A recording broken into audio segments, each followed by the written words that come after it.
Bwana Yesu asifiwe sana.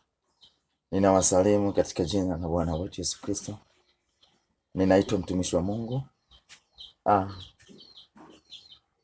Tunaenda kujifunza maneno ya Mungu kwenye kitabu kile cha Warumi sura ile ya kwanza na ule mstari wa 16. Biblia inasema ya kwamba kwa maana sionei haya Injili, kwa sababu ni uwezo wa Mungu uletao wokovu kwa kila aaminiaye, kwa Myahudi kwanza na kwa Myunani pia. Kwa maana haki ya Mungu inadhihirishwa ndani yake toka imani hata imani, kama ilivyoandikwa, mwenye haki ataishi kwa imani.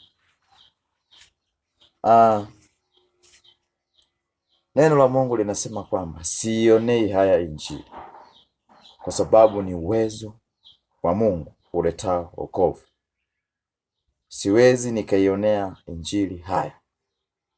Siwezi nikaogopa kuhubiri.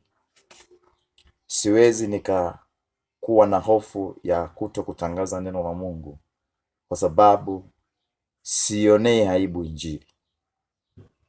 Unaposema kwamba ninamtumikia Mungu, maana yake lazima umtumikie Mungu katika roho na kweli, pasipo kuogopa, pasipo kuwa na mashaka. Unamtumikia Mungu.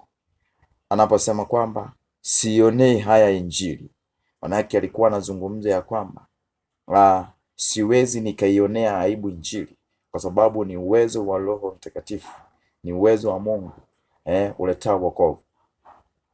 Maana sionei haya Injili kwa sababu ni uwezo wa Mungu uletao wokovu kwa kila aaminiaye. Yule mtu aaminiaye, maana yake hawezi akaionea haya Injili. Hawezi akaona aibu kuhubiri. Hawezi akaona aibu kutangaza neno la Mungu, kwa sababu ni uwezo wa Mungu uletao wokovu ndani yetu. Na ndipo wokovu ukikaa kwa mtu unaleta uzima. Maana yake ile mtu aliyopokea wokovu, maana yake amepokea uzima ndani yake. Atakuwa anakiri habari ya uzima, atakuwa anakiri habari ya kumtumikia Mungu. Kwa hiyo unapoionea haya Injili, maana yake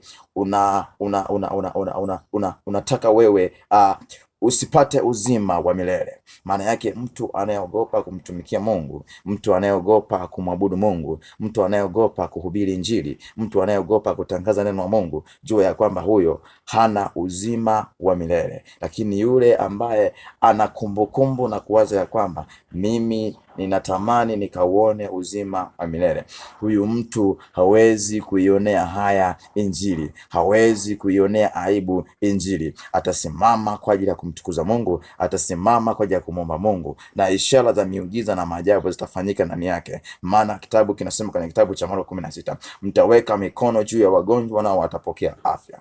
Afya ni nini? Maana yake uzima wa wokovu ukiwepo ndani yako, basi utafanya ishara na maajabu na mambo makubwa utayafanya, kwa sababu ni uwezo wa Mungu uletao wokovu. Wapendwa katika Bwana, hili neno limekuja kwa kusudi moja, ya kwamba tusionee haya Injili, tusionee aibu Injili, tusiogope kuhubiri. Maana yake wokovu unahitajika sana ndani ya maisha yetu. Ndiyo maana Yesu alikufa na kuteswa kwa ajili ya maisha yetu, akatuletea wokovu. Kuokolewa kwake pale kutesa kwake pale msalabani, maana yake ametuokoa.